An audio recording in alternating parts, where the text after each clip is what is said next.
చంద్రబాబు పవన్ లోకేష్ పై అసభ్యకర వ్యాఖ్యలు చేసిన పోసానికి కడప మొబైల్ కోర్టులో బెయిల్ చేసింది. అనమయ్య జిల్లా ఊపిరివారిపల్లె పోలీస్ స్టేషన్లో నమోదైన కేసులో ఆయనకు బెయిల్ వచ్చింది. అంతేకాదు పోసానిని తమ కస్టడీకి ఇవ్వాలని కోరుతూ పోలీసులు వేసిన పిటిషన్ను కూడా కోర్టు కొట్టేసింది. అయితే పోసాని ఇంకా జైల్లోనే ఉండాల్సి ఉంది. ఊపిరివారిపల్లె పోలీస్ స్టేషన్లో నమోదైన కేసులో మాత్రమే ఆయనకు బెయిల్ వచ్చింది. కానీ ఆయనపై రాష్ట్ర వ్యాప్తంగా చాలా కేసులు నమోదయ్యాయి. ఒక్కో కేసును విచారించిన కోర్టు ఆయనకు రిమాండ్ విధించాయి.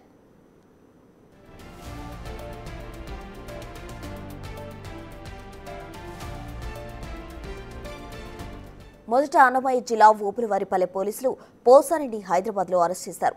అరెస్ట్ తర్వాత కోర్టులో హాజరుపరచగా న్యాయస్థానం ఆయనకు రిమాండ్ విధించింది.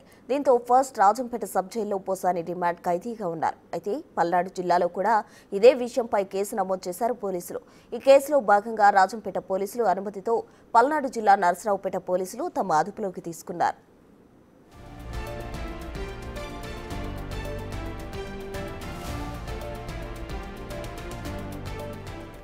నరసరావుపేట పోలీసులు అదుపులోకి తీసుకుని 24 గంటలు కూడా కాకముందే కర్నూలు జిల్లా ఆదోనిలో నమోదైన కేసులతో అక్కడి పోలీసులు రంగంలోకి దిగి గుంటూరు జిల్లా జైలు నుంచి ఆయన్ను అదుపులోకి తీసుకుని కోర్టు ఎదుట హాజరుపరిచారు.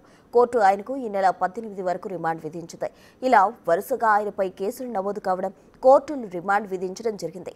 దీంతో ఊపిరివారిపల్లెలో నమోదైన కేసులో బెయిల్ వచ్చినా ఇంకా ఆయన రిమాండ్లోనే ఉంటారు. మిగిలిన కేసుల్లో కూడా బెయిల్ పోసాని బయటకు వస్తారు.